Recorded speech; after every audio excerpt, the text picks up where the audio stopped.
Assalamualaikum warahmatullahi wabarakatuh.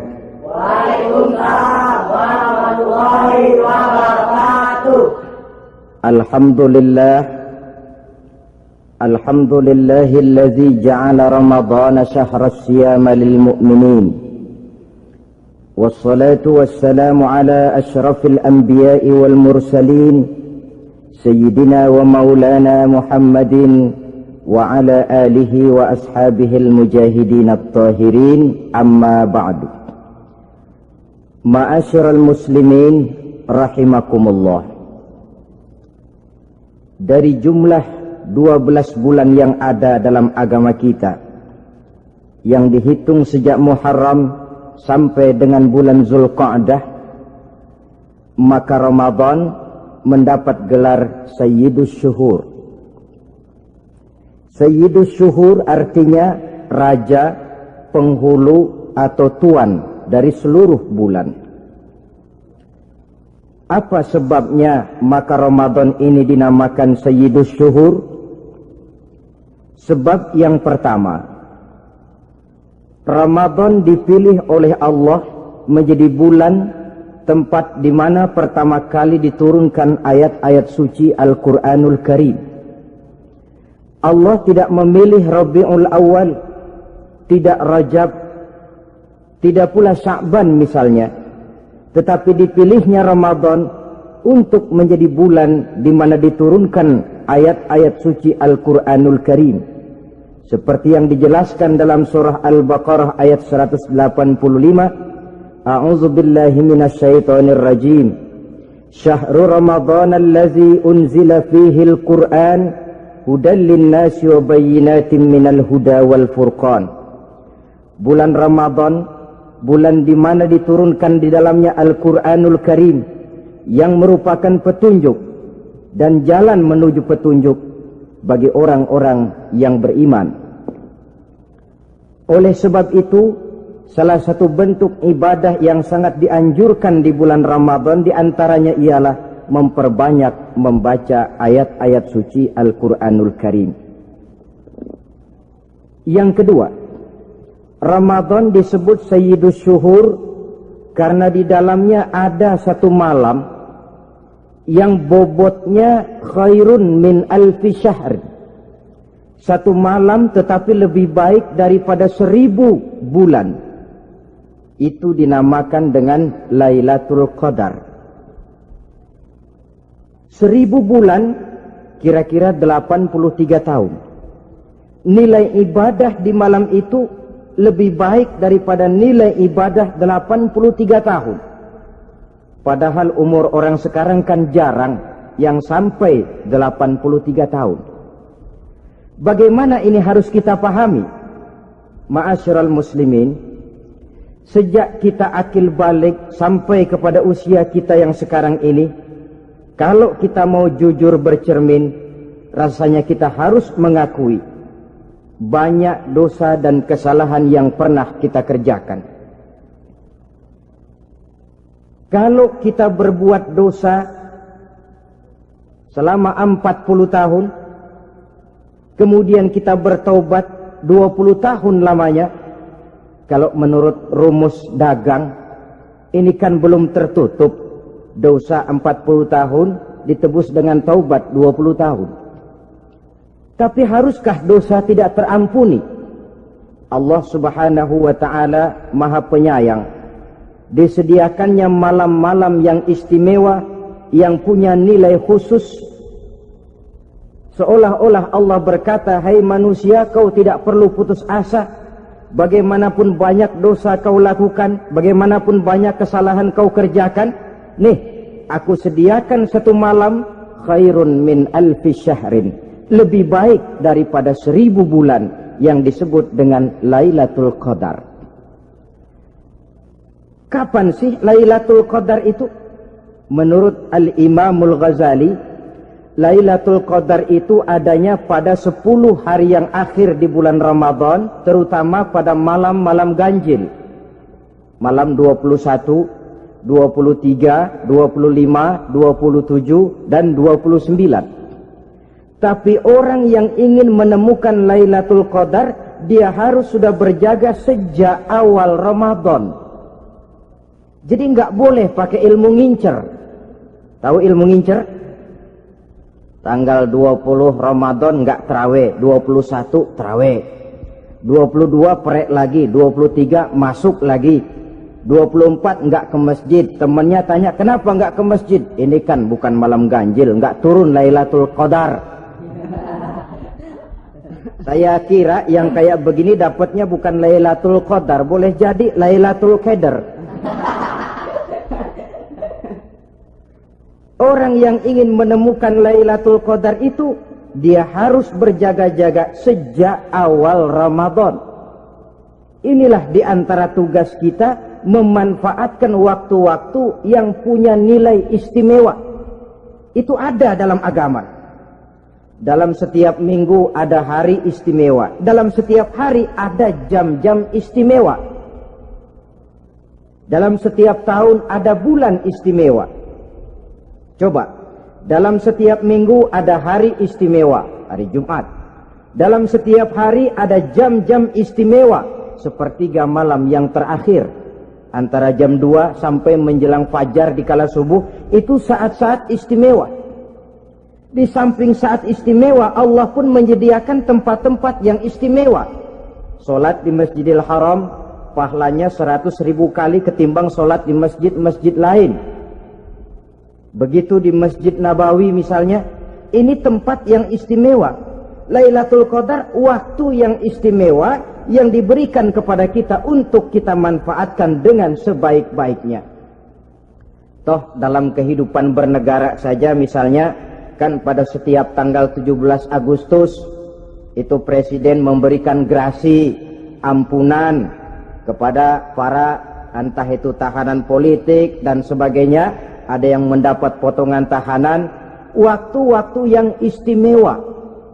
Inilah sebab kedua kenapa Ramadan dinamakan Sayyidus Syuhur. Sebab yang ketiga, Ramadan disebut Sayyidus Syuhur karena di dalamnya nilai kebajikan berlipat ganda adanya. Satu hadis menjelaskan, "Lau ta'lamu ummati ma fi Ramadan, latamannau an takuna as-sanatu kullaha Ramadan." Andai kata umatku tahu keistimewaan apa yang ada di dalam bulan suci Ramadan, niscaya mereka ingin agar sepanjang tahun isinya Ramadan saja. Apa sebabnya? Li'annal hasanata fihi mujtami'atun. Di dalam bulan Ramadan itu berkumpul segala macam kebajikan. Wa ta'atu maqbulatun. Segala perbuatan taat diterima oleh Allah. Wa da'awati mustajabatun. Segala macam doa dan permohonan dikabulkan oleh Allah. Wa dzunuba maghfuratun. Dan segala macam dosa diampuni oleh Allah Subhanahu wa ta'ala. Berlipat gandanya nilai kebajikan yang kita kerjakan di bulan suci Ramadan. Itu sebabnya seorang muslim dalam menyambut bulan suci Ramadan penuh dengan sikap kegembiraan. Kata baginda Nabi, "Man fariha bidukhuli Ramadan, haramallahu jasadahu 'alan niran." Siapa orang yang gembira dengan datangnya bulan suci Ramadan, Allah haramkan badannya dari api neraka. Gembira menyambut Ramadan artinya bagaimana? Apa Ramadan datang terus bakar petasan? Bukan. Pukul beduk? Bukan. Apa gunanya pukul beduk kalau nggak puasa? Apa gunanya bakar mercon kalau tidak melaksanakan ibadah di bulan suci Ramadan? Gembira menyambut datangnya Ramadan dalam arti mempersiapkan diri untuk melaksanakan ibadah dengan sebaik-baiknya di bulan suci Ramadan ini. Ma'asyiral muslimin rahimakumullah. Yang terakhir, kenapa Ramadan disebut Sayyidus Syuhur? Karena di dalam bulan suci Ramadan ada perintah melaksanakan ibadah puasa. Apa istimewanya ibadah puasa? Pertama, yang dipanggil untuk melaksanakan puasa itu iman. Ini panggilan istimewa. Allah menyatakan, Ya ayyuhalladzina amanu kutiba alaikumusiyam. Hai orang-orang yang beriman, diwajibkan atas kamu berpuasa. Iman yang dipanggil untuk melaksanakan ibadah puasa. Contoh, satu hari di depan rumah kita lewat tukang pepaya, tukang duku, tukang duren. Kita panggil satu tukang pepaya, "Bang, pepaya, berhenti dulu sebentar." Kira-kira yang merasa tukang pepaya berhenti enggak? Berhenti. Ini tukang duku sama tukang duren berhenti enggak? Tidak. Tentu tidak berhenti karena tidak dipanggil. Ini Ramadan yang dipanggil orang-orang beriman. Hai orang-orang yang beriman, berhenti dulu sebentar. Berhenti apa? Berhenti makan di waktu siang, berhenti minum di waktu siang. Yang merasa beriman, berhenti. Yang tidak beriman, langsung. Biar Ramadan siang-siang makan jalan terus, ngerokok, ngelepus terus. Kenapa? Tidak beriman, tidak merasa terpanggil oleh ayat tadi. Sekarang tukang pepaya lewat di depan rumah. Kita panggil, "Bang, pepaya, berhenti dulu." Dia dengar tapi nggak mau berhenti. Apa kita bilang? Kang pepaya budak. Dipanggil nggak mau berhenti. Ini ada orang ngaku beriman kepada Allah. Ramadan dipanggil, disuruh berhenti makan siang, nggak berhenti juga. Mukmin budak. Disuruh berhenti minum di waktu siang, nggak berhenti juga. Mukmin budak. Ini istimewanya puasa. Panggilan difokuskan kepada iman. Hai orang-orang yang beriman. Allah tidak bilang hai orang-orang yang sudah masuk Islam. Tidak. Ya ayyuhallazina aslamu. Tidak. Ya ayyuhallazina amanu yang dipanggil. Hai orang-orang yang beriman. Nilai nurani yang paling dalam itu yang dipanggil melaksanakan ibadah puasa. Lalu orang beriman yang bagaimana yang wajib puasa? Pertama, dia sudah balik. Yang kedua, berakal sehat. Yang ketiga, dia mampu berpuasa. Orang beriman macam ini, balik, berakal sehat, mampu melaksanakan puasa. Kalau cukup syarat ini, dia wajib puasa. Kurang syarat, tidak wajib puasa. Jadi kalau di bulan Ramadan ada teman kita tidak puasa, jangan heran barangkali syaratnya kurang. Cukup dalam hati saja, ini orang kurang syarat. Makanya nggak puasa. Pak, itu teman saya kok nggak puasa? Nggak puasa, nggak puasa. Dia bukan orang beriman kali ah. Orang yang tidak beriman itu tidak wajib puasa. Beriman kok Pak? Iman, tapi nggak puasa, nggak puasa. Belum balik kali ah. Belum balik, cuma badan doang gede. Bongsor kali itu. Belum balik. Sudah kok Pak, sudah balik, sudah. Tapi nggak puasa, enggak. Gila kali dia ah. Gila kali, sebab orang yang tidak berakal itu tidak wajib puasa. Waras Pak, dia tidak gila, tidak. Barangkali dia tidak mampu melaksanakan puasa karena terkena uzur syar'i. Ini keistimewaan puasa yang pertama, yang dipanggil melaksanakannya iman. Keistimewaan yang kedua, oleh karena yang dipanggil iman, maka puasa dinamakan ibadah sirriyah, ibadah rahasia. Kalau kita sembahyang, orang lihat kan? Lihat enggak? Lihat. Kita bayar zakat, orang tahu. Kita pergi haji, apalagi pergi haji, sekampung nganterin. Tapi kita puasa atau tidak puasa, yang tahu kan cuma kita dan Allah saja. Pura-pura sedekah, nggak bisa. Pura-pura sholat, ketahuan. Gerakannya mesti canggung. Pura-pura pergi haji, kemana perginya? Tapi pura-pura puasa, gampang. Namanya ibadah sirriyah. Bulan puasa jam 8 pagi makan. Keluar rumah bibir lap yang kering. Jalan lemesin dikit. Ada angin belaga miring. Temennya tanya, "Lu lemes amat, gue lagi puasa nih." Orang lain bisa dibohongi. Sebab puasa memang merupakan ibadah sirriyah yang tahu cuma kita dan Allah saja. Karena dia ibadah rahasia, puasa ini sulit terkena penyakit riya. Ibadah yang lain karena kelihatan orang, gampang kena penyakit riya, to show only. Sholat karena kelihatan orang, gampang kena penyakit riya. Karena saya jadi imam, misalnya di belakang saya lihat ada mertua, wah, saya bikinlah sembahyang saya mantap-mantap, pakai serban, pakai siwak, bahasanya saya paseh-pasehin kayak orang 16 tahun di Mekah. Wah, usolli warwal maghribi salasa raka'atin Allahu Akbar. Surahnya saya cari yang panjang-panjang, paling pendek sabbihis sama wadduha. Akibat apa itu? Riya, di belakang ada calon mertua. Tapi kalau sholat sendirian dalam kamar, boro-boro pakai serban dan siwak, kadang-kadang kaos kutang saja cukup.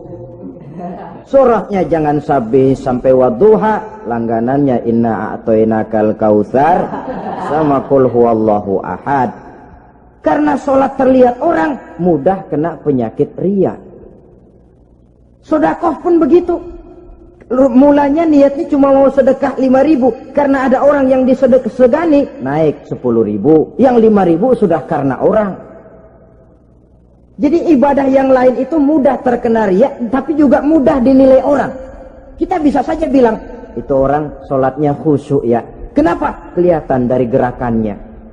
Itu orang hajinya mabrur ya. Kenapa? Kelihatan dari tingkah lakunya setelah pulang haji.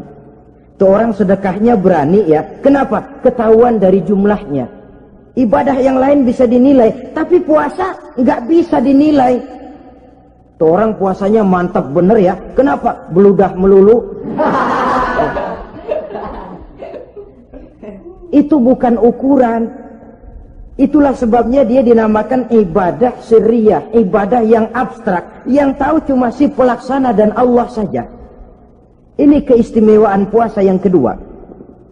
Yang ketiga, saudara-saudara, kalau ibadah-ibadah yang lain, ganjaran pahalanya itu dijelaskan oleh Allah. Sedekah kalau ikhlas pahalanya begini, haji kalau mabrur pahalanya ini, sembahyang berjamaah pahalanya ini. Untuk puasa tidak. Puasa Allah cuma bilang as-siyamu li wa ana ajzi bihi. Puasa adalah untukku, aku yang akan membalasnya. Berapa besar balasannya tidak dijelaskan oleh Allah. Apa artinya ini? Kalau saudara kerja, mandor bilang, sampean kerja sama saya, gaji satu hari 5.000. Ketahuan kan, sehari 5.000. Kita bisa kong-kalingkong, ada mandor rajin, nggak ada mandor kendor.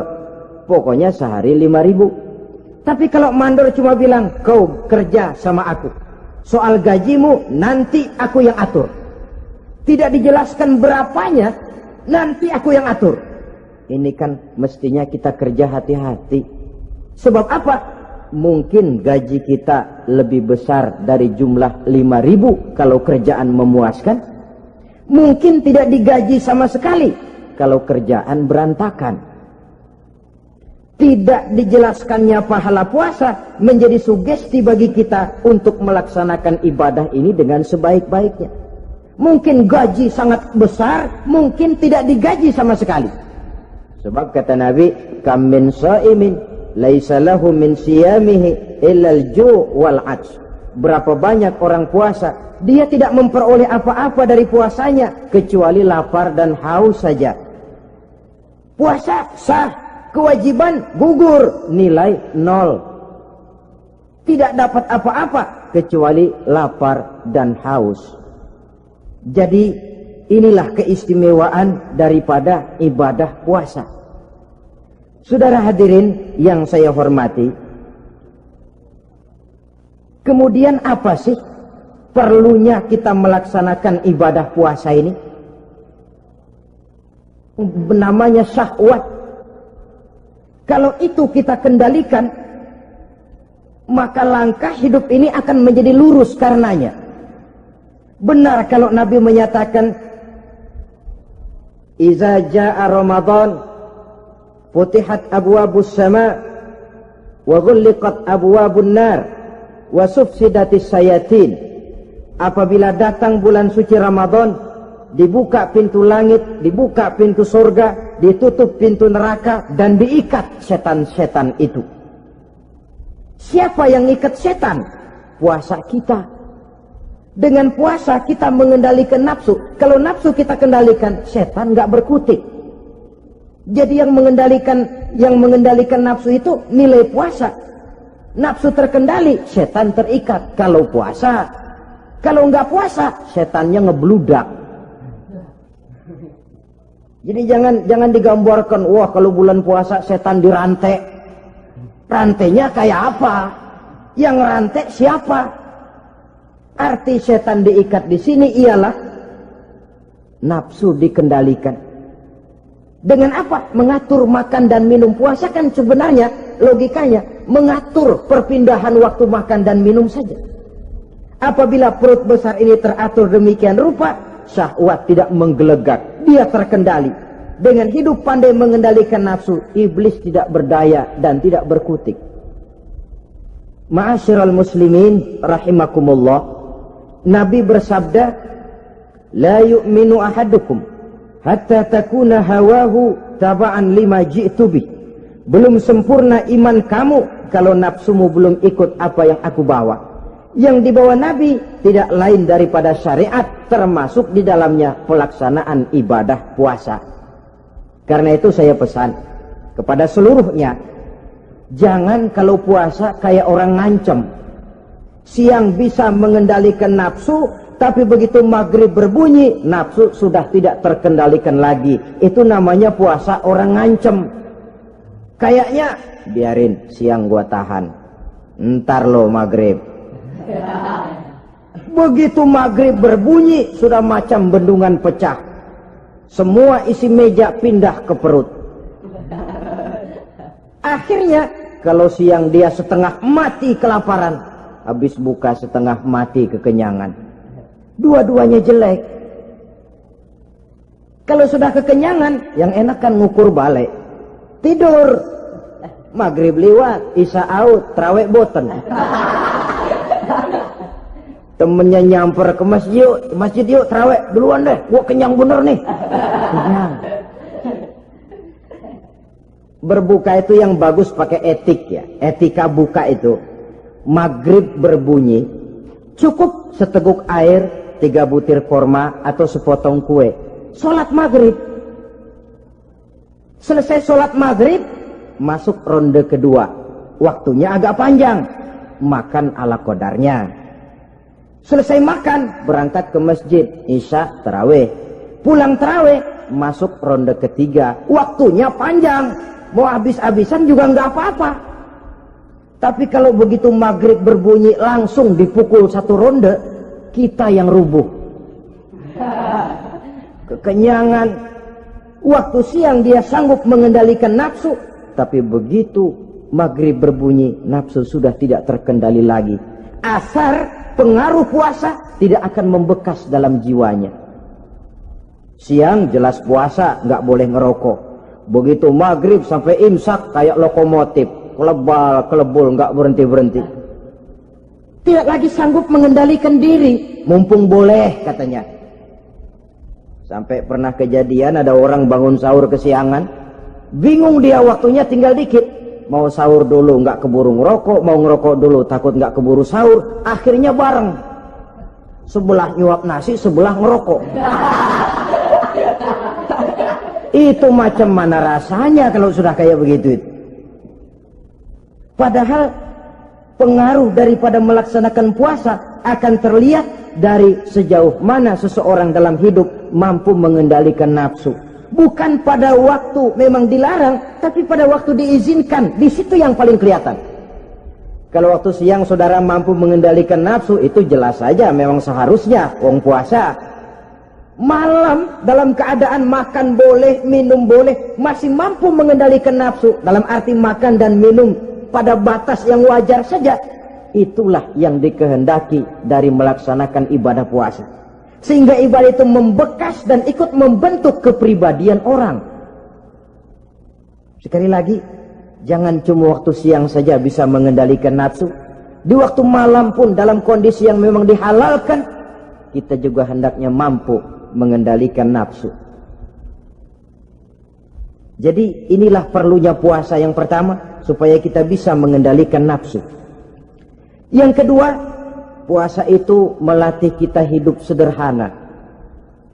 Orang sufi mengajarkan, orang yang paling kaya ini sebenarnya orang yang hidupnya paling cukup. Sedangkan orang miskin adalah orang yang kebutuhannya kelewat banyak. Maka yang paling kaya, bahkan yang maha kaya, itu sebenarnya cuma Allah. Sebab apa? Dia nggak perlu apa-apa. Makin banyak keperluan kita, makin miskin kita. Coba orang puasa lihat. Kalau sudah jam 2, jam 3, itulah barangkali memang termasuk godaannya dalam melaksanakan ibadah puasa. Kalau jam 1 siang, jam 2 siang, jangankan makanan enak, nangka busuk kita lihat legit. Barangkali cobaan di dalam melaksanakan ibadah puasa. Tapi kalau sudah maghrib berbunyi, berbuka kita kena seteguk air, sepotong roti, 3 butir korma, kenyang rasanya. Kemana keinginan yang tadi begitu menggebu-gebu? Oh, bisikan nafsu rupanya itu. Makin dalam kita merenung, makin sampai kita kepada bentuk kesederhanaan di dalam hidup ini. Puasa membentuk pribadi seorang muslim untuk jauh daripada sifat tamak bin rakus alias rakah. Tamak itu berasal dari kalimat toma dalam bahasa Arab yang sifatnya sudah terukir dari hurufnya. Huruf to, tengahnya bolong. Huruf mim, tengahnya bolong. Huruf ain, mulutnya mangap, perutnya gede. Jadi orang tamak macam itulah. Apapun yang diberikan Allah tidak pernah ada cukupnya dan tidak pernah ada syukurnya. Sehingga Nabi menjelaskan, lau anna libni Adam wadiyani min zahabin labtagha lahuma thalisan wala yamla'u jawfa ibn Adam illa turab. Andai kata manusia mempunyai 2 buah ladang yang seluruhnya emas, tidak usah kepalang tanggung, ladang emas, 2 ladang semuanya ladang emas, dia tidak akan puas, dia akan mencari lagi ladang yang ketiga. Wala yamla'u jawfa ibn Adam illa turab. Mulut manusia ini memang tidak akan pernah penuh kecuali kalau sudah diisi dengan tanah. Kapan diisi dengan tanah? Kalau sudah menghadap ke arah kiblat di liang lahat, nah itu baru mulut udah nggak ngerawil, diam, tenang, kalem, diisi dengan tanah. Dengan demikian kita lihat bahwa puasa makin kita hayati, makin dekat kita kepada kesederhanaan di dalam kehidupan ini. Islam tidak melarang orang untuk kaya, untuk punya harta. Yang dilarang ialah sifat rakus, serakah, dan tamak. Karena ini akan membuat orang melakukan segala macam cara, ingkar kepada nikmat Allah, tidak pandai bersyukur, pandangan matanya selalu diarahkan ke atas. Dikala hidupnya sudah serba cukup, dia masih merasa kurang. Sebab itu dia selalu kurang. Dia sudah kaya tapi masih merasa miskin saja, maka hidupnya pun miskin terus. Saudara-saudara ma'asyiral muslimin, ini hikmah yang kedua kenapa kita perlu puasa. Yang ketiga, puasa itu melatih kita cinta kepada fakir miskin, orang-orang yang tidak mampu, yang memerlukan pertolongan. Bagaimana caranya? Dunia pendidikan berkata bahwa pendidikan akan lebih berhasil kalau bersifat audio visual. Mengajar anak berenang, bawa ke kolam. Mengajar anak naik sepeda, berikan sepedanya. Mengajar orang cinta fakir miskin, rasakan apa yang dirasakan oleh fakir miskin. Apa itu? Lapar, haus. Kan nggak bisa ngajarin anak berenang teori saja, ke kolam nggak pernah. Teori hafal luar kepala. Gaya dada begini, gaya 200 meter begini, gaya kupu-kupu begini, gaya bebas begini. Teori hafal, ke kolam nggak pernah. Sekali terjun gaya batu. Sudah nggak timbul-timbul lagi. Nggak bisa ngajar anak naik sepeda cuma teori saja. Sepedanya tidak pernah diberikan. Hafal teori, bab 1 pegang setang, bab 2 dorong, bab 3 kaki kanan naik pedal kanan, bab 4 genjot. Hafal teori, megang sepeda nggak pernah. Begitu dikasih sepeda dia naik, habis tukang bakso. Pun mendidik orang cinta kepada fakir miskin tidak bisa cuma lewat seminar, kongres, penataran, indoktrinasi. Diadakan simposium, seminar, diskusi supaya orang cinta kepada fakir miskin, tapi yang bicara orang kenyang semua. Bagaimana hati ini mau peka? Islam itu nggak usah banyak teori lah, rasakan saja lapar haus, enak nggak? Kalau kau tahu lapar dan haus tidak enak, kau lapar haus cuma sebentar, habis maghrib laparmu hilang, hausmu hilang. Bagaimana saudara-saudaramu muslimin yang terkapar di kolong-kolong jembatan, yatim piatu yang hidup terlunta-lunta, perempuan-perempuan tua hidup miskin, anak pun banyak perlu uluran tangan, lapangan kerja sulit, persaingan hidup makin tajam, meringkuk mereka di sudut-sudut kehidupan, beratap langit, beralas bumi, tanpa tahu kapan hidup dan nasibnya akan berubah. Di situ pekalah hati untuk hidup tidak cuma buat kepentingan diri dan perut sendiri saja, tapi mampu memberikan pertolongan sesuai dengan kemampuan kepada mereka yang memang memerlukan. Sebuah hadis menyatakan, irhamu ahlal ardi yarhamkum man fis sama. Sayangilah apa yang ada di permukaan bumi, nanti yang di langit akan sayang kepadamu. Si kaya sayang kepada yang miskin lalu menolongnya, yang alim sayang kepada yang awam lalu membimbingnya, yang pemimpin sayang kepada rakyat lalu melindunginya. Yang di langit akan sayang kepada kita, akan turun rahmah berlimpah, akan tercipta keberkahan dan ketenangan dalam hidup. Tapi kalau sebaliknya, yang kaya malah nyantap yang miskin, yang pemimpin malah menggilas yang rakyat, yang alim malah membodoh-bodohi orang yang memang sudah bodoh, akan terwujudlah malapetaka. Bukan rahmah yang turun dari langit, tapi azab akan menimpa kita semua. Orang yang menghayati lapar, menghayati haus, akan timbul kepekaan sosial. Hidup tidak cuma untuk diri sendiri saja, tapi mampu melihat lingkungannya. Yang keempat, kita perlu puasa untuk menumbuhkan sifat jujur dan disiplin. Coba lihat, kalau tengah hari bulan puasa, andai kata saudara masuk ke dalam kamar seorang diri, saudara kunci dari luar, lalu saudara makan, tidak seorang pun tahu. Tapi kenapa itu tidak kita lakukan? Ada semacam perasaan malu. Malu kepada Allah. Iya, orang lain tidak tahu. Iya, manusia bisa saya bohongi, tapi Allah.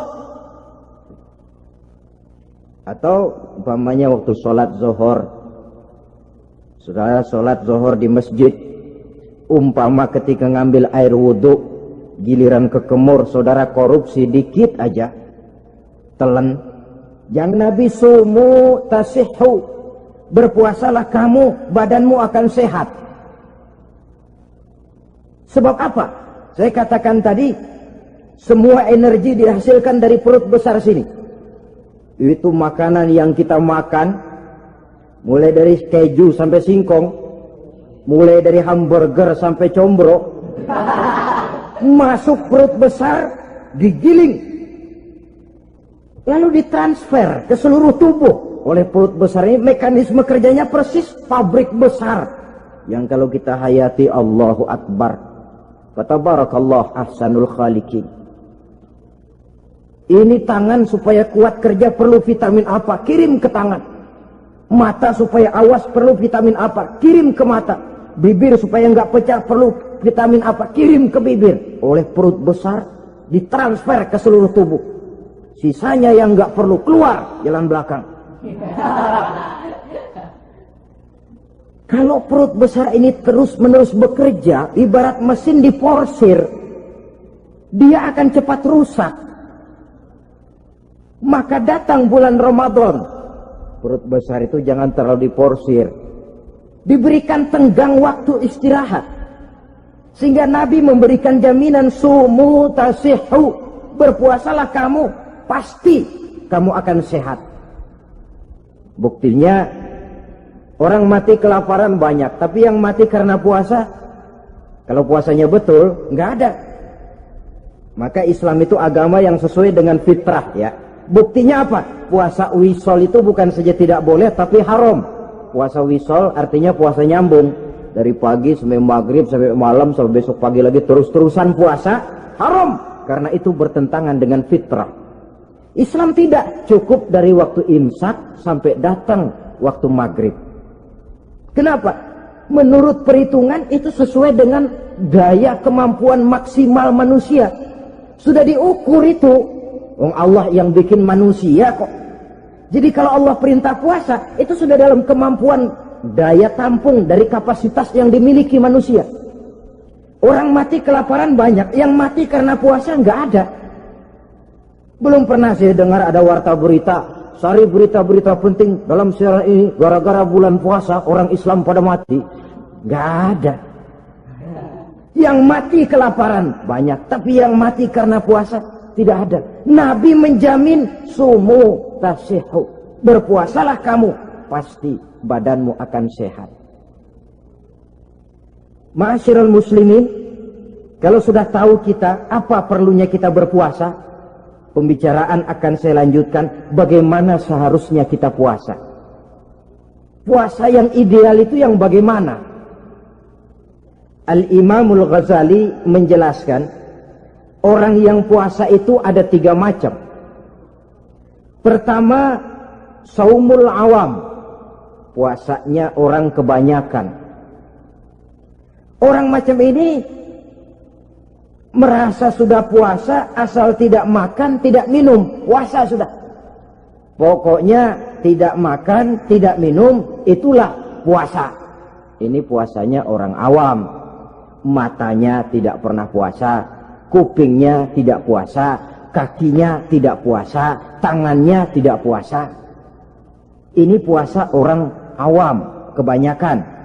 Hasilnya tidak mustahil seperti yang dikatakan Nabi tadi. Berapa banyak orang puasa tidak mendapat apa-apa dari puasanya kecuali lapar dan haus. Puasa sah, kewajiban gugur, nilai 0. Kan rugi ibadah semacam itu. Sebab jangan lupa,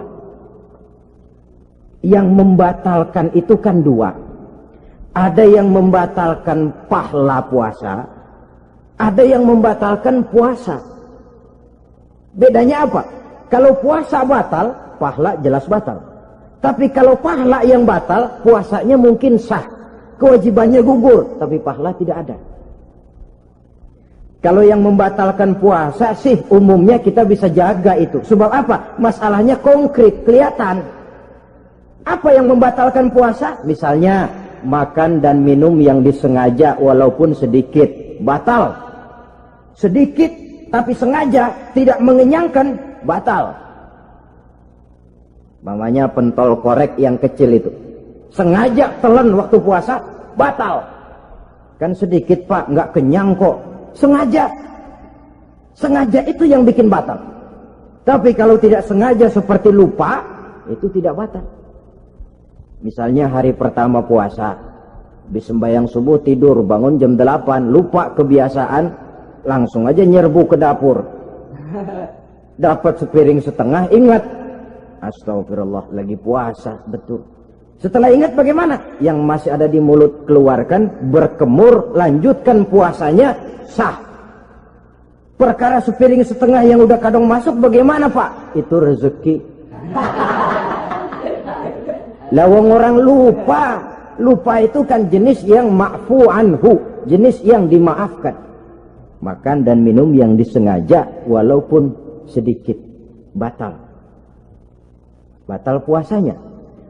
Apalagi muntah yang disengaja, batal puasa itu. Ukuran sengaja kan kita tahu. Apalagi hilang akal, seperti gila atau pingsan, batal puasa. Apalagi hubungan suami istri di waktu siang secara sengaja, batal. Kalau sengaja. Kalau nggak sengaja, enggak. Namanya nggak sengaja. Umpamanya, saya nggak sengaja Pak, tahu-tahu udah nyampe situ, gimana?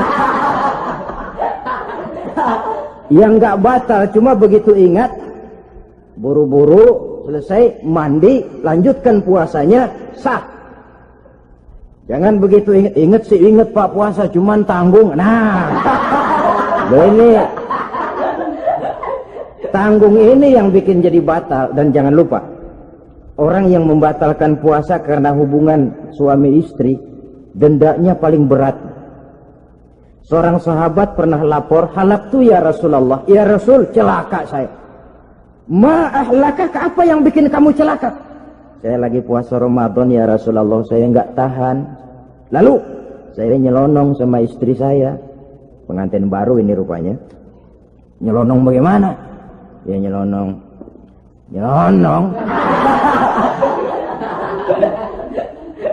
Melanggar dia, tapi jujur, lapor. Kata Rasul, ya sudah, bayar dendanya. Dendanya apa ya Rasulullah? Bebaskan budak. Aduh, saya nggak punya budak ya Rasulullah. Tidak punya. Tidak punya. Puasa 2 bulan berturut-turut, tidak boleh diselang-seling. Syahraini mutatabi'aini, 2 bulan berturut-turut, tidak boleh diselang-seling. Gimana? Sanggup puasa 2 bulan berturut-turut? Enggak kuat ya Rasulullah. Enggak kuat? Enggak kuat. Ramadan yang sebulan aja saya nyelonong, apalagi 2 bulan. Kalau kau tidak kuat juga, beri makan 60 fakir miskin, 1 orang 1 mod ya Rasulullah. Apalagi jangan memberi makan 60 fakir miskin. Orang istri saya di rumah sehari masak, 3 hari libur. Saya orang susah ya Rasulullah. Saya pikir lagian ya orang kebangetan juga, sudah melarat sama larangan berani. Rasul masuk ke dalam kamar, keluar kembali bawa sekeranjang kecil kurma. Kalau kau tidak punya apa-apa, bawa pulang ini. Sedekahkan kepada orang-orang miskin di kampungmu sebagai pembayar dendamu. Ya Rasulullah, apalagi? Di kampung saya itu yang paling miskin saya. Waduh, rusak bener ini orang.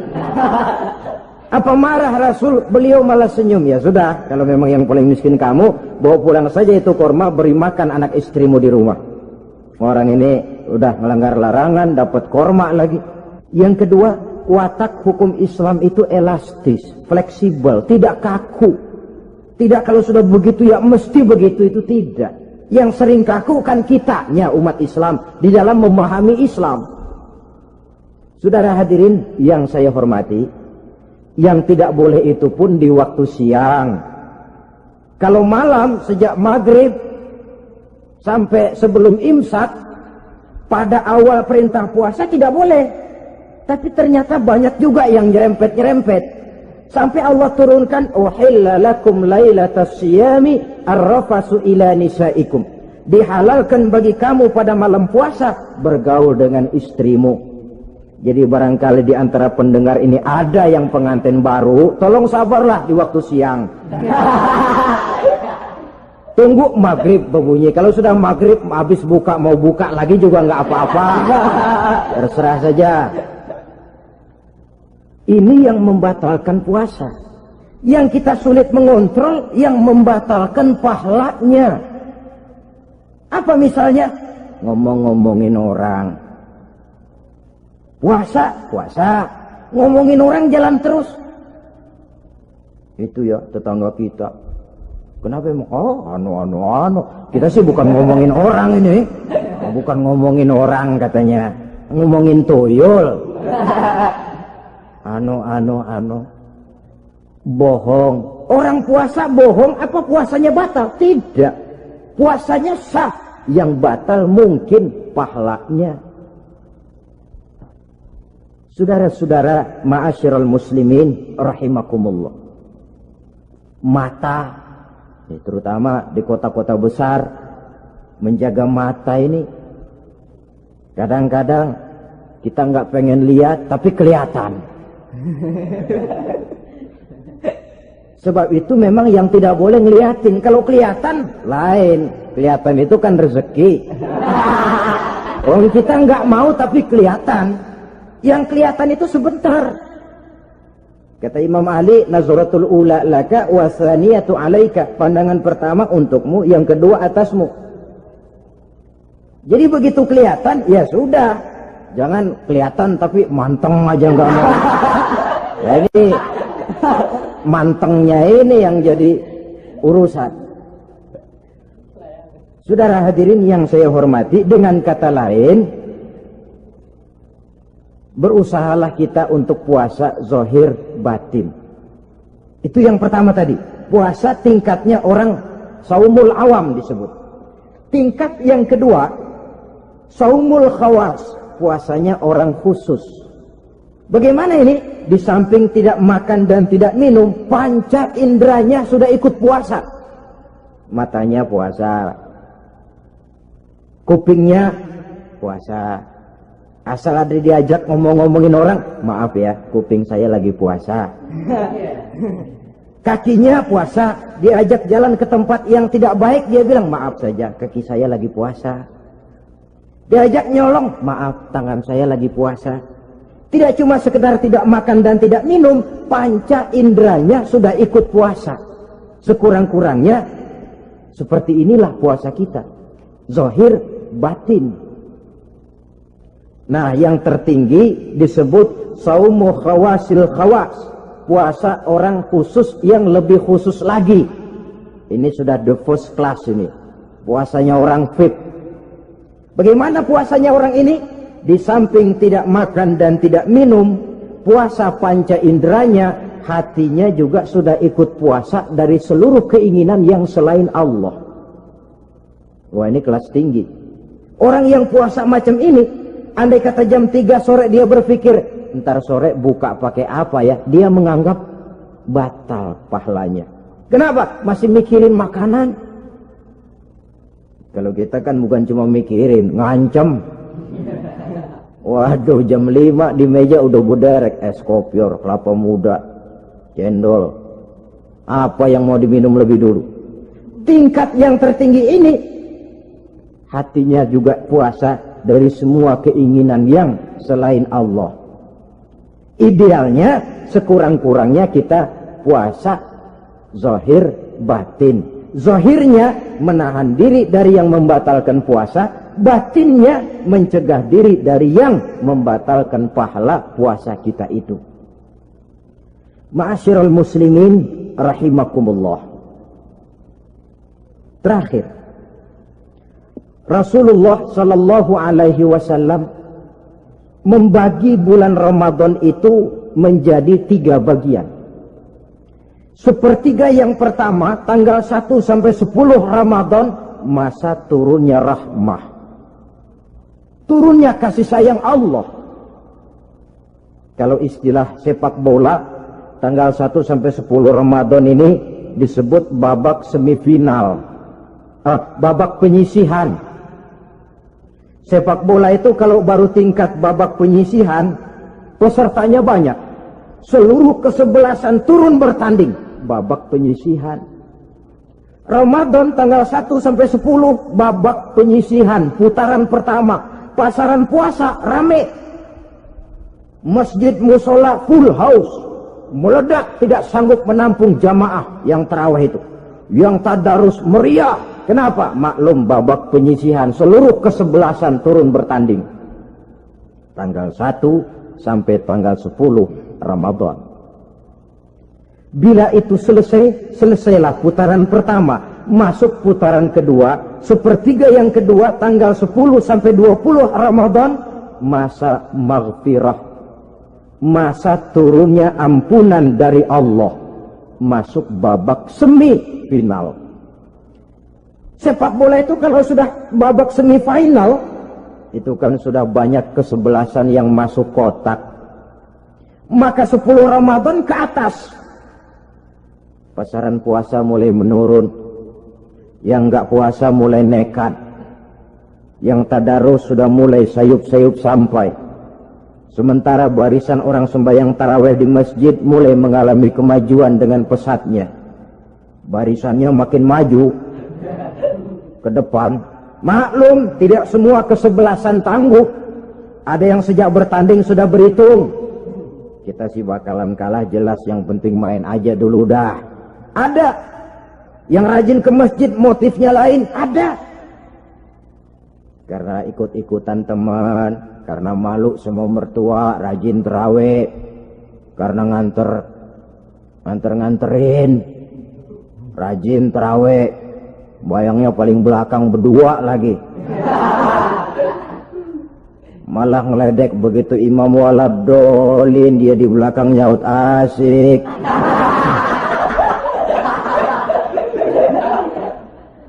Yang kayak begini ini sudah nggak bakal tahan lama, akan gugur di babak semifinal.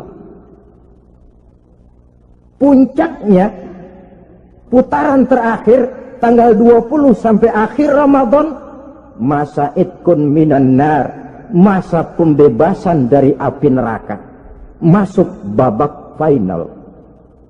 Kalau sudah babak final, ya pesertanya nggak banyak sudah. Ramadan tanggal 20 ke atas babak final, pesertanya nggak banyak. Sebab apa? 20 Ramadan ke atas pikiran orang sudah bercabang itu. Yang punya kampung sudah siap-siap mau pulang mudik, lebaran di kampung, puasa ke enggak, yang penting pokoknya lebaran. Yang pegawai negeri gajinya kecil, anaknya banyak, palanya ngebet. Yang belum punya sepatu, belum punya baju, macam-macam problem, sehingga konsentrasi ibadah menurun. Padahal Nabi sangat menganjurkan tingkatkan ibadah, la siyama fi ashril awakhir, lebih-lebih pada hari 10 yang akhir, tanggal 20 sampai akhir Ramadan. Di situ dianjurkan memperbanyak ibadah, i'tikaf, tarawih, tadarus Quran, bersedekah, amalan-amalan sunnah yang sangat dianjurkan di bulan suci Ramadan ini. Nah, mereka yang keluar sebagai finalis Ramadan, Allah Subhanahu wa ta'ala berkenan memberikan piagam penghargaan. Di atas piagam itu tertulis dengan nyata, ghufira lahu ma taqaddama min zambihi.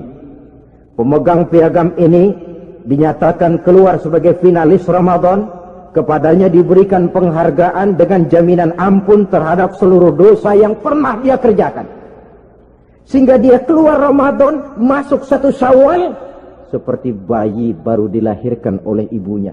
Bersih tanpa dosa, karena sudah dibersihkan oleh ibadah Ramadan. Sehingga masuk Syawal, dia rayakan Idul Fitri, dia pantas mengucapkan minal aidin wal faizin. Minal aidin artinya, semoga kita termasuk orang yang kembali. Kembali kemana? Kembali kepada fitrah. Seperti bayi baru dilahirkan oleh ibunya. Tidak punya dosa kepada Allah, karena sudah dibersihkan oleh ibadah Ramadan. Ini orang yang finalis. Puasanya betul, tarawihnya betul, pantas mengucapkan minal aidin. Dan kalau tarawih cuma 2 malam, puasa 3 hari. Lebaran paling rajin, mas minal aidin ya, minal aidin. Nggak tahu diri lo, minal aidin dari mana? Saudara hadirin, dosa kepada Allah bersih oleh ibadah Ramadan. Tinggal dosa kepada sesama manusia, berhalal bihalal di hari raya Idul Fitri. Nah, inilah pembicaraan kita pada pertemuan kali ini, dengan harapan mudah-mudahan ibadah kita diterima Allah, kita keluar sebagai finalis yang pada akhirnya masuk ke dalam kelompok minal aidin wal faizin, orang yang kembali suci kepada fitrah dan orang yang beruntung. Dengan semangat inilah kita rayakan Idul Fitri, hari raya kembali kepada fitrah. Terima kasih banyak atas segala perhatian, mohon maaf atas segala kekurangan. Usikum wa nafsi bitaqwallah. Wassalamualaikum warahmatullahi wabarakatuh. Waalaikumsalam.